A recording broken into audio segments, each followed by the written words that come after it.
잠언 1장 1절에서 7절까지의 말씀입니다. 잠언 1장 1절에서 7절까지 말씀, 구약성경 911쪽에 있습니다. 말씀을 교독하겠습니다. 다윗의 아들 이스라엘 왕 솔로몬의 잠언이라.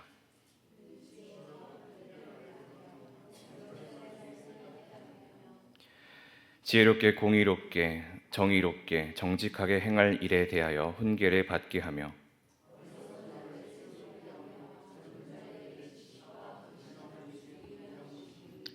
지혜 있는 자는 듣고 학식이 더할 것이요 명철한 자는 지략을 얻을 것이라.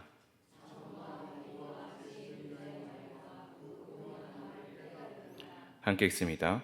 여호와를 경외하는 것이 지식의 근본이거늘 미련한 자는 지혜와 훈계를 멸시하느니라. 아멘. 기도하겠습니다. 사랑과 은혜가 풍성하신 아버지 하나님, 감사합니다. 이 자리에 나와 하나님 앞에 예배하며 또 주님의 말씀을 함께 나누기를 원합니다. 하나님, 주님께서 말씀하여 주시면 우리가 듣고 그것에 반응하며 결단하고 달라진 삶으로 하나님 나라의 백성으로서의 삶을 살아나아갈 수 있도록 인도하여 주시옵소서. 우리가 가지고 있는 연약함 이 자리에 내려놓게 하여 주시고 우리는 아버지 하나님의 은혜를 바라보며 그 안에 살아나가기를 소망하오니 아버지 하나님, 우리의 마음을 열어주시고 또한 인도하여 주시옵소서. 주님의 뜻을 우리가 분별하게 하여 주시고 그 안에 주님을 기뻐함으로 나아가는 모든 성도 되게 하여 주시옵소서. 감사드리며 살아계신 예수 그리스도의 이름으로 기도합니다. 아멘. 성경이 정의하는 복은 참 여러 가지로 우리가 해석을 할 수가 있습니다. 다윗이 받았다고 보는 그 복이 있고, 또 다윗이 받은 아브라함이 받은 복과 다윗이 받은 복이 비슷한 듯하지만 다른 모습들이 보여지기도 합니다. 그리고 복을 받았다 하는 사람들이 여러 사람 이렇게 성경 속에 존재하게 되죠. 그렇다면 여러분들이 생각하기에 하나님이 주시는 복, 그 복받은 사람은 어떠한 사람들일까요? 그리고 그 복을 받은 사람들이 이 교회에 모여있는 교인들일 텐데, 그렇다면 복받은 사람으로서의 교회로 그렇게 세워진 교회는 어떠한 모습을 가지고 있어야 할까요? 교회다운 교회는 어떠한 모습일까? 그것들을 우리가 함께 살펴보았으면 좋겠습니다. 여러분 스스로가 복을 받은 성도라고 생각하십니까? 그렇다면 여러분들은 이 복을 받았기 때문에 교회다운 성도로 살고 있다라고 말할 수 있을까요? 사랑하는 성도 여러분, 오늘은 우리가 성경이 제시하는 복을 받을 만한 사람이 어떠한 삶을 살아가는 사람인지, 그리고 복 받은 사람들이 모여있는 교회가 보여주어야 할 교회다움은 어떠한지에 대해서 함께 살펴보기를 원합니다. 사실 많은 사람들이 교회를 떠난 이유와 또 교회를 욕하는 이유는 교회가 교회답지 않아서 그런 것 같습니다. 그래서 왜냐하면 복을 받은 대로 살지 않아서 그렇기 때문이죠. 우리가 잘 알고 있는 간디도 이렇게 이야기했습니다. 나는 그리스도를 좋아하지만 그리스도인은 싫다. 그들은 그리스도를 닮지 않았기 때문이다. 이렇게 이야기를 하기도 하죠.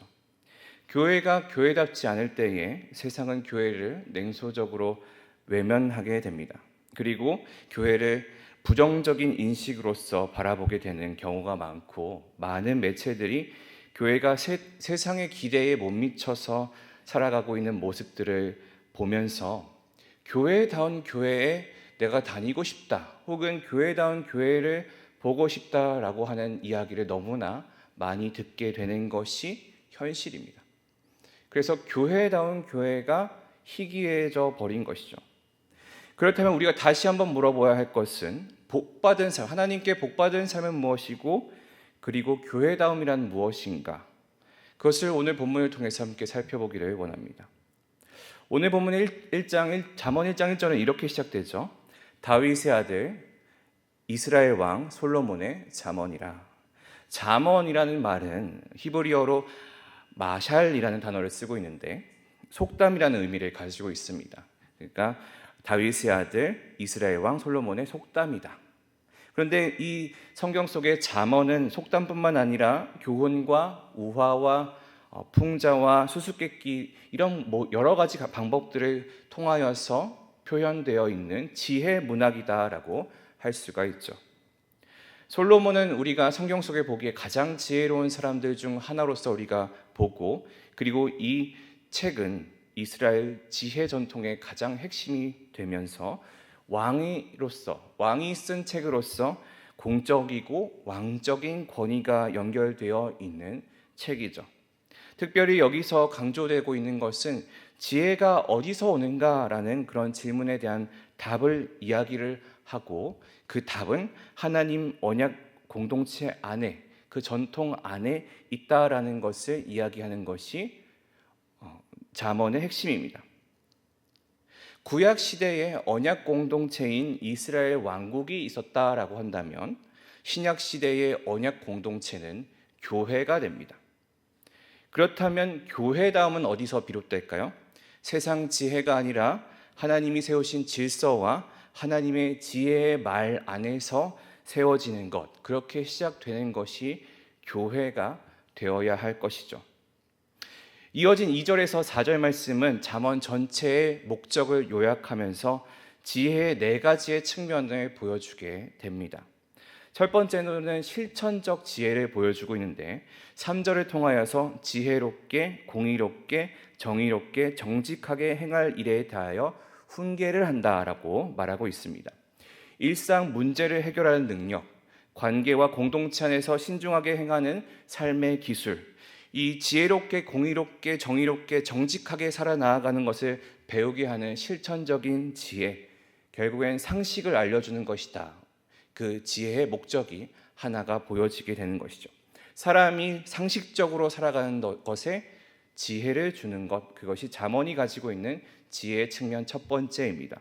두 번째는 무엇이냐? 지적인 그리고 이해 중심의 지혜입니다. 2절을 보면 지혜 혹은 이해라고 우리가 이해할 수 있고, 훈계 혹은 우리가 지식으로 우리가 이해하고, 명철, 그렇게 3가지 단어, 지혜와 훈계와 명철이라는 단어가 강조가 되는데, 이 지혜는 단순히 우리가 감각이나 직관을 가지고 이야기하는 것이 아니라 하나님의 창조 질서에 대한 그런 통찰을 이야기하게 됩니다.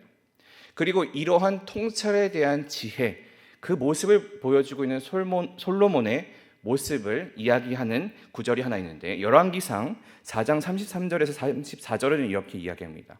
그가 또 초목에 대하여 말하되 레바논의 백향목으로부터 담에 나는 우슬초까지 하고, 그가 또 짐승과 새와 기어다니는 것과 물고기에 대하여 말한지라. 사람들이 솔로몬의 지혜를 들으러 왔으니 이는 그의 지혜의 소문을 들은 천하 모든 왕들이 보낸 자들이더라. 솔로몬이 보여주고 있는 지혜의 모습, 하나님의 창조 질서에 대한 이해, 그것들을 보여주고 있는 이 구절이 이 열왕기상의 구절입니다. 그렇게 두 번째 모습이 지혜와 또 지적 이해에 대한 지혜입니다. 세 번째는 도덕에 대한 지혜라고 할 수 있는데, 오늘 말씀에서 보시면 훈계라고 이야기를 하죠. 훈계는 자기 통제와 분별과 윤리에 대한 내용을 이야기를 합니다. 단지 머리로 하는 것이 아니라 삶의 태도로 드러나는 것, 그것이 지혜라는 거죠. 그래서 4절은 이렇게 이야기합니다. 어리석은 자를 슬기롭게 하며 젊은 자에게 지식과 근신함을 주기 위한 것이니. 우리가 보통 솔로몬의 지혜에 대해서 이야기하고 있는 그런 이야기를 나누게 될 때에 그 지혜, 도덕적 지혜가 여기서 오는 것이라 우리가 여길 수가 있겠죠. 이렇게 도덕적 지혜로 이야기하는 것이 세 번째 지혜의 측면입니다. 마지막으로는 무엇이냐? 신비를 탐구하는 지혜입니다. 6절에 비유와 잠언, 지혜 있는 자들의 말, 그리고 오묘한 말은 인생의 수수께끼를 다루게 되면서 삶의 모순과 모호함 속에 참된 질서를 탐색하게 되죠. 마치 마태복음 13장의 말처럼 지혜는 세상이 쉽게 이해하지 못하는 하나님 나라의 비밀에 대한 해석을 요구하게 되죠. 그래서 시편도 이렇게 시작하고 있습니다. 시편 1장 1절에서 2절 말씀을 같이 읽어볼까요? 복이 있는 사람은 악인의 죄를 깨달지 아니하며 길에 서지 아니하며 오만한 자들의 자리에 앉지 아니하고 오직 여호와의 율법을 즐거워하여 그의 율법을 주야로 묵상하는도다. 아멘. 복 있는 사람은 지혜 있는 자고 지혜 있는 자는 하나님 앞에 선 자다라고 우리가 볼 수가 있어. 그리고 하나님 앞에 선 자는 교회다움을 추구하게 되는데, 이 교회다움은 그러기에 단순히 도덕적으로 정결하거나 예배를 참석함으로써 나타나는 것이 아니라 이 네 개의 지혜의 방향을 공동체적으로 실천하는 것이 교회다운 교회라고 할 수가 있고, 그리고 세상과는 다른 기준을 따라 살아가는 그런 모습을 가진 것이 이 교회다라고 할 수가 있겠죠. 그리고 이것을 오늘 잠언 말씀은 확증시켜 줍니다. 7절을 한번 보시면 여호와를 경외하는 것이 지식의 근본이거든 미련한 자는 지혜와 멸시를 멸시하느니라. 이 구절은 잠언 전체를 아우르는 하나의 주제문이라고 할 수 있습니다. 성경적 지혜의 본질을 정의하는 구절인 거죠. 그렇다면 여호와를 경외하는 것은 무엇입니까? 감정적으로 두려워하는 것, 그런 것이 아니라 하나님의 존재에 대한 경건한 존중과 전적인 신뢰를 하는 것, 이것을 우리가 경외라 할 수 있죠. 그리고 하나님을 삶에 두고 그 중심에 두면서 살아가는 태도, 이것을 경외라 하겠습니다. 하나님을 두려워하는데 경건한 존중과 신뢰를 하고 그 마음속 중심에 하나님을 두는 것, 그리고 그것이 무엇이라고 하죠? 지식의 근본이라고 합니다. 이 근본이라는 것은 시작, 출발점, 기준이라는 의미를 가지고 있습니다. 따라서 진정한 지식은 하나님을 아는 데서 시작이 된다, 하나님을 아는 데서 출발이 된다라는 그러한 신앙 고백이죠. 그런데 그렇지 못한 사람들은 어떠하죠? 미련한 자는 멸시한다라고 말하고 있습니다.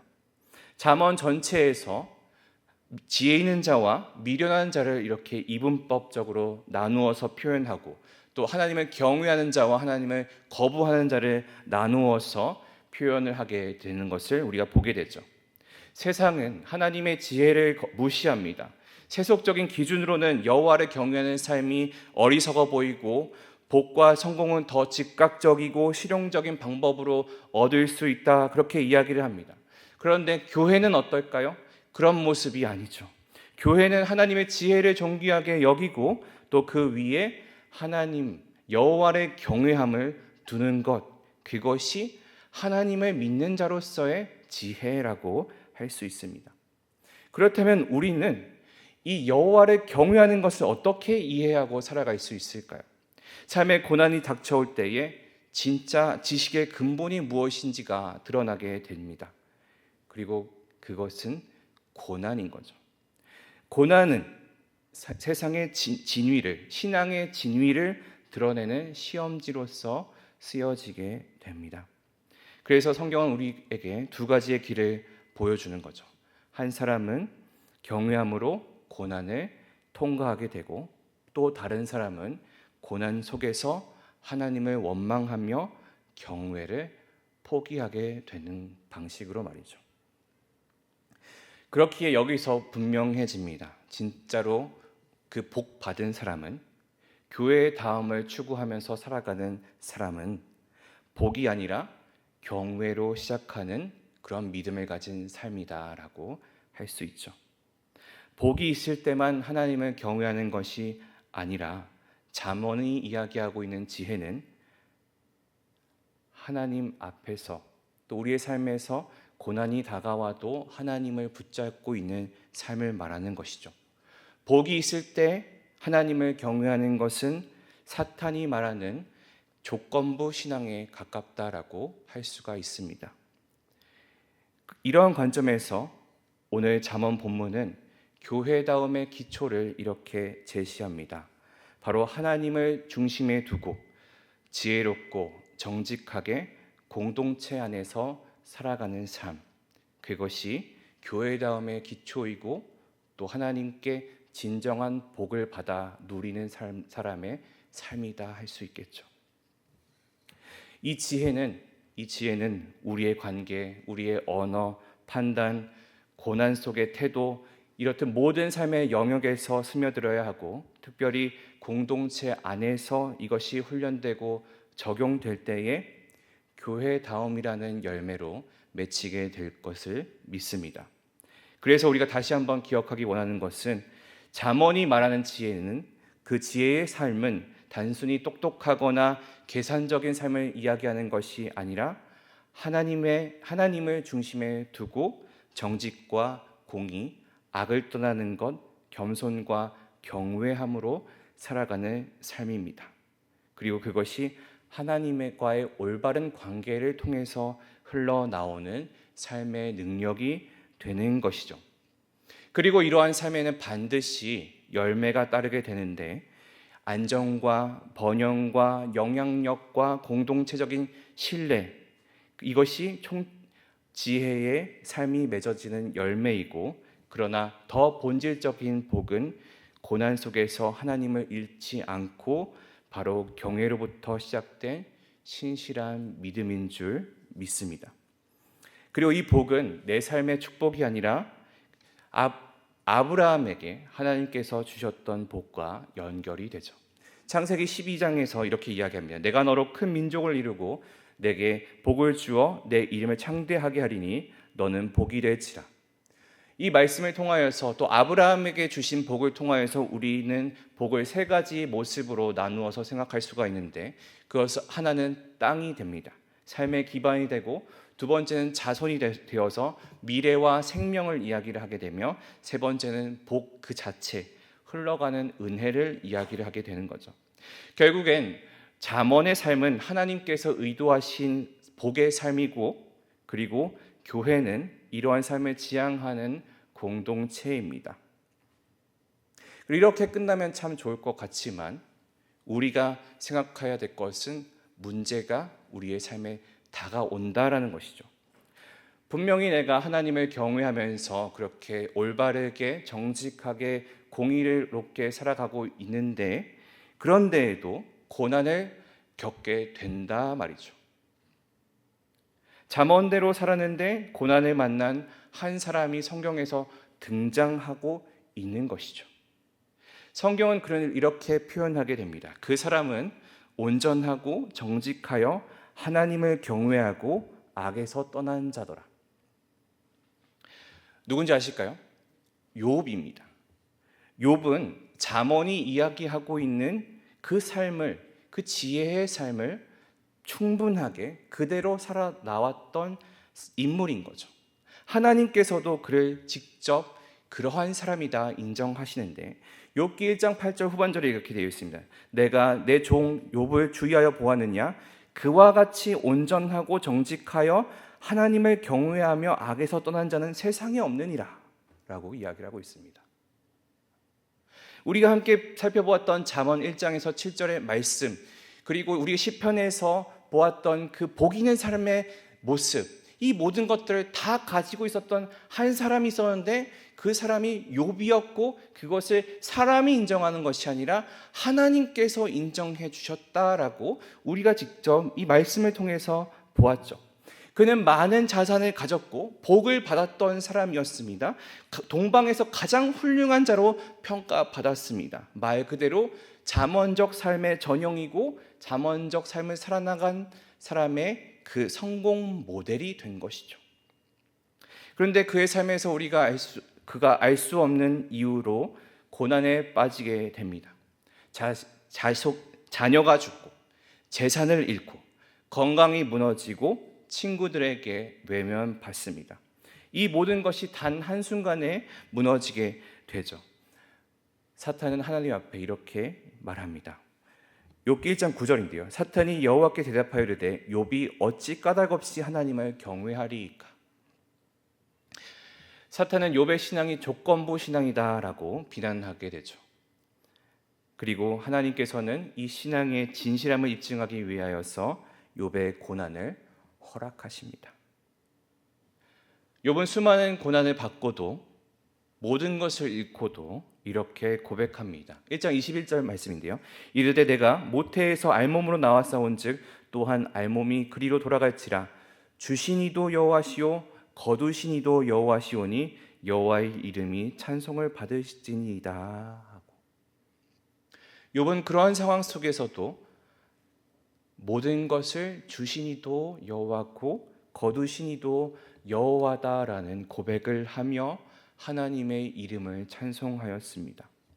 여기서 우리는 진짜 그 지혜에 있는 사람, 지혜 안에 있는 사람, 교회 다음의 본질을 가지고 있는 삶이 어떠한지를 볼 수가 있습니다. 교회 다음은 우리가 복을 받았을 때만 드러나는 것이 아닙니다. 오히려 우리 눈앞에 그 복이 사라졌을 때에 여전히 하나님을 경외하는 삶 속에서 진짜 교회다움, 지혜로운 삶, 그것들이 드러나게 되는 거죠.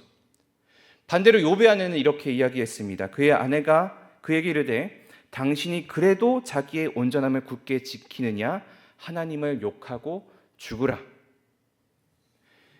이 아내가 이야기했던 말은 그저 한 사람이 자신의 남편에게 이야기했던 것이 아니라 세상이 그리스도인들에게 이야기하고 있는 이야기입니다. 세상은 복이 사라지면 신앙도 사라져야 한다라고 말하죠. 하나님이 축복하지 않으면 더 이상 믿을 이유가 없다라고 말하고 있습니다. 그런데 욥은 그럼에도 불구하고 하나님을 경외하는 자의 자리를 포기하지 않았죠. 여기서 우리가 알 수 있는 것은 진짜 교회는, 진짜 신앙인은 복이 있을 때가 아니라 고난 중에서도 하나님의 경외함을 잃지 않는 사람들을 이야기한다라는 거죠. 그리고 고난 앞에 무너지지 않고 오히려 더 하나님을 바라보며 더 신실하게 붙드는 그 모습이 교회다움, 신앙인의 모습, 지혜 있는 자의 모습이라는 거죠. 성경은 우리가 지혜 있는 자의 삶으로서 어떻게 살아야 할지를 이야기를 합니다. 그리고 오늘 우리가 함께 살펴본 이 말씀은 진정한 지혜가 무엇인지에 대해서 알려주고 있죠.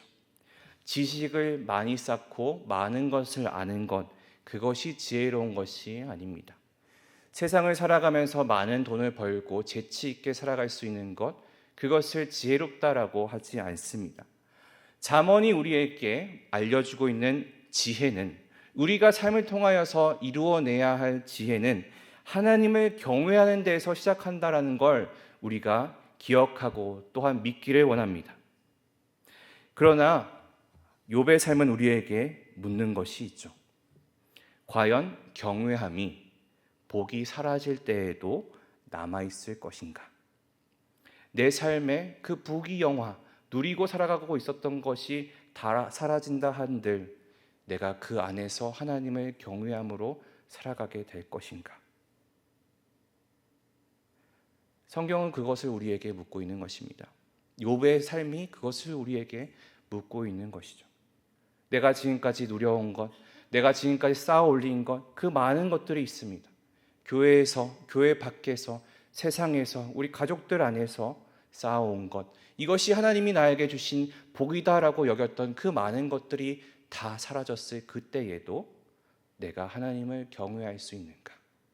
그것이 하나님을 따르는 지혜자의 삶이며 교회 다음을 살아나가는 삶이라 할 수 있는 것이죠. 여러분들의 삶은 지금 어디에 서 있습니까? 지혜롭게 바르게 살아가며 복을 누리는 잠언의 삶입니까? 아니면 고난 가운데 이유를 몰라서 눈물을 짓는 욥의 자리에 서 있는 것입니까? 둘 다 잘못된 것은 아무것도 없습니다.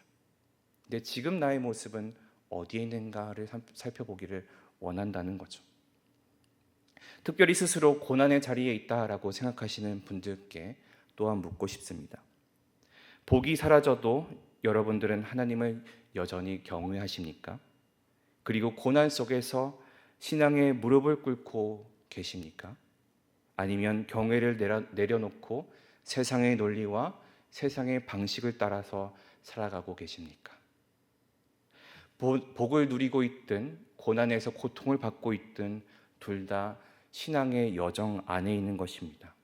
하지만 중요한 것은 그 상황에 따라서 우리의 신앙의 태도를 바꾸는 것이 아니라는 거죠. 상황에 따라서 우리의 믿음이 흔들리고 우리의 경외함이 흔들리고 우리의 신앙의 태도가 흔들리는 것이 아니라 나에게 복이 있든 없든 고난이 찾아오든 찾아오지 않든 그것을 이겨내든 그 안에 굴복하든 중요한 것은 내가 어떠한 상황에서도 하나님을 경외함 안에 있느냐를 우리 스스로 물어보아야 할 것입니다. 공동체도 마찬가지죠. 교회라는 것은 건물이 아니다 늘 이야기를 합니다. 또한 이것이 프로그램도 아니죠. 교회는 그리고 교회다운 것은 고난 속에서도 하나님을 바라보는 그 사람 그리고 그 공동체가 교회이며 교회다운 교회일 것입니다. 또한 오늘 본문 잠언 1장 4절과 5절은 지혜가 단지 개인의 덕목이 아니라 공동체 안에서 세대 간에 전수되어야 할 유산으로서 이야기를 하고 있는 것을 보게 되는데 젊은 자에게는 근신을, 지혜 있는 자에게는 더 큰 분별을 준다고 오늘 본문은 이야기를 하고 있습니다. 그것은 교회 공동체가 함께 지혜를 배우고 또 함께 훈련해야 하는 곳이다라는 뜻이죠. 따라서 교회는 잠언으로 시작하여서 욥으로 완성되어야 할 공동체입니다. 우리가 하나님을 경외하는 것을 배워나가는 지혜를 가지고 또한 복이 없을지라도 그것을 견디며 또 하나님 앞에 그 경외를 표현하면서 살아가는 삶, 그것이 교회가 추구해야 할 삶인 줄 믿습니다. 잠언을 시작하여서 욥으로 완성되는 것이죠. 잠언의 지혜는 우리를 바른 길로 이끌지만 욥의 고난은 우리를 그 길의 진정한 무게 앞에 세워주게 됩니다. 우리가 잠언처럼 복을 받을 때에 하나님을 경외하는 것은 쉬운 일입니다. 하지만 욥처럼 복을 잃게 되었을 때에 경외함을 지키는 것은 우리의 신앙의 진실을 보여주게 되죠. 여러분들의 삶은 지금 어디에 서 계실까요? 그리고 하나님께서도 우리에게 묻고 계십니다. 복이 사라져도 너는 나를 경외하느냐? 오늘날 우리의 교회는 어디에 서 있습니까? 경외하는 사람들로서 모여있는 공동체일까요? 고난의 시절에도 여전히 하나님을 향한 태도를 온전하게 또 굳건하게 지키는 그 신앙의 공동체일까요? 복이 없어도 흔들리지 않는 그 경외, 그것이 우리가 지켜야 할 교회다움입니다. 그리고 우리의 삶의 자리에서 하나님 앞에 자신을 비추어 보아 정말로 나의 삶은 잠언의 복으로 시작하여서 욥의 믿음으로 끝나게 되고 있는지 그것을 한번 돌아보면서 나의 삶이 아버지 하나님의 지혜를 품고 살아가고 있는지 또 끝까지 그 경외함을 잃지 않은 믿음으로 살아가고 있는지를 한번 살펴보는 우리 모든 성도들 되기를 소망합니다. 기도하겠습니다. 사랑과 은혜가 풍성하신 아버지 하나님, 우리가 잠언의 지혜를 구하며 시작하지만 또한 욥의 고난 속에서도 경외함을 지키는 그런 믿음을 우리에게 심어 주시옵소서. 우리 공동체가 세상 속에서 교회다움을 회복하게 하여 주시고 복이 있어도 또한 복이 사라져도 변하지 않는 믿음으로 살아가게 하여 주시옵소서. 여호와를 경외하는 그 근본을 따라 살아가게 하여 주셔서 오로지 아버지 하나님의 기쁨이 되며 그 안에 온전한 모습을 누려 나아가는 주님의 백성 되게 하여 주시옵소서. 감사드리며 살아계신 예수 그리스도 이름으로 기도합니다.